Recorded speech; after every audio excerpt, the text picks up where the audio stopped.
Jolene works with TNA Impact Wrestling, and the unique thing about Jolene, well, first of all, she's not a wrestler. So, thing with Jolene, she handles all the wardrobe, and wardrobe is such an important aspect, such an important facet of the wrestlers and their look. First of all, Jolene, just how did you get started with fashion? And talk a little bit about in high school what you wanted to do and then how that changed for you. In high school, I had always actually wanted to be a veterinarian, and my mother was very much set against this. And I'm not sure exactly what happened, but in high school I decided I'll be a fashion designer. I can't fit in, so I might as well stand out as much as possible. So as a fundraiser, I ended up doing kind of a fashion show with all my friends, just made a bunch of stuff for them to wear. Well, that's nice. Was that like community service project type of thing? Yeah, it was a fundraiser for the high school. It was the Black and Gold Club. It was a talent show. And they're like... Was this in New York or no? No, this was in Citrus County, which is in Inverness, Central Florida. Sure. The guidance counselor's like, we're doing a talent show. We need you to help. I'm like, do you want me to get up on stage and sew? Because that doesn't sound very interesting. And then I realized that a fashion show would get a chance to kind of showcase some of my wild and crazy ideas. So then everyone in the town knew that I sewed. So I kind of realized that that was a pretty good niche, and I did a lot of formal wear, a little bit of club wear, but primarily weddings. And then I got a scholarship to a school in Tampa and moved down here, or moved to Tampa to go to college for fashion design. Loved it, had an absolute blast, and then I started working for a bridal shop, doing knockoffs. So everything I did was through this shop, real formal, fitted, fancy, crazy stuff. And then someone had come to me and asked if I could do bathing suit type stuff.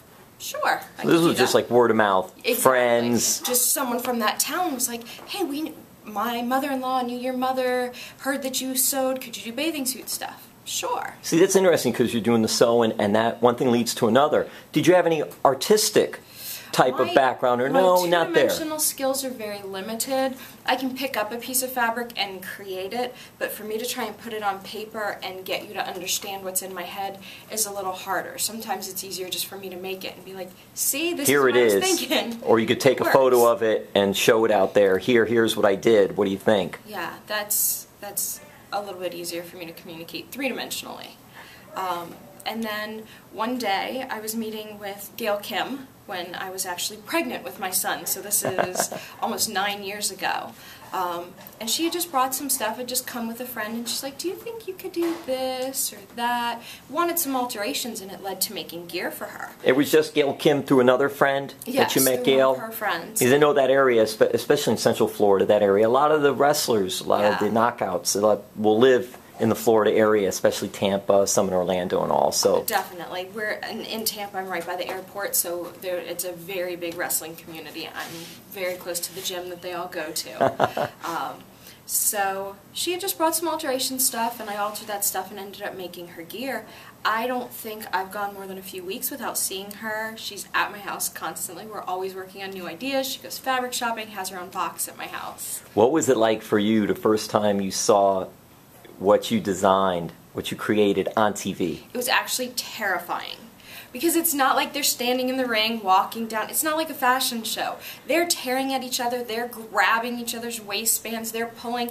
I'm literally biting my nails, freaking out. Please don't tear, please don't tear, please don't tear. It was the most stressful thing. It still worries me to this day. But I haven't had any accidents yet, so I think I'm okay. So was it a lot more nerve-wracking than working with brides? It was, because with the bride, once the garment gets to them and it's done, they're happy. You never hear from them again. You don't have to see it on TV. If you're lucky, a couple times you'll get a thank you card. But with this, you see it on TV, you see it in magazines. I'll be flipping through a magazine and I'll see, oh, there's a thread, it's starting to come apart. Oh, he's had this gear for 1.5 years, he's worn it 27 times, but it's time to fix this. So it's a little more nerve-wracking. The thing is, too, if you see it, have you ever got reaction from fans? Oh, all the time. Because they might comment on someone's ring gear, whether they know you did it, or if they didn't. You see it online somewhere, like, oh, I didn't like what he was wearing or what she was wearing. I get that a lot, actually, and I love it. Austin Aries with the cape. he's coming over for, I don't remember, we were going to do a ring jacket, and I found this material I really liked. He said, you know, black but kind of sparkly, so I take the material and we're just draping it over him, trying to figure out what can we do. How much does he like this material? And the more, and he's looking at everything else draped in this material, and the longer he's standing there draped in it, I'm like, I think we should do a cape. It really looks, look at it. I'm like, look in the mirror, it kind of looks cool as a cape. It kind of works as a cape, and it became the cape, which is now part of who Austin Aries is. It fits the gimmick, and he absolutely works it. It suits him very, very well, and it came about just by sitting there with him wearing the fabric, trying to decide what to make.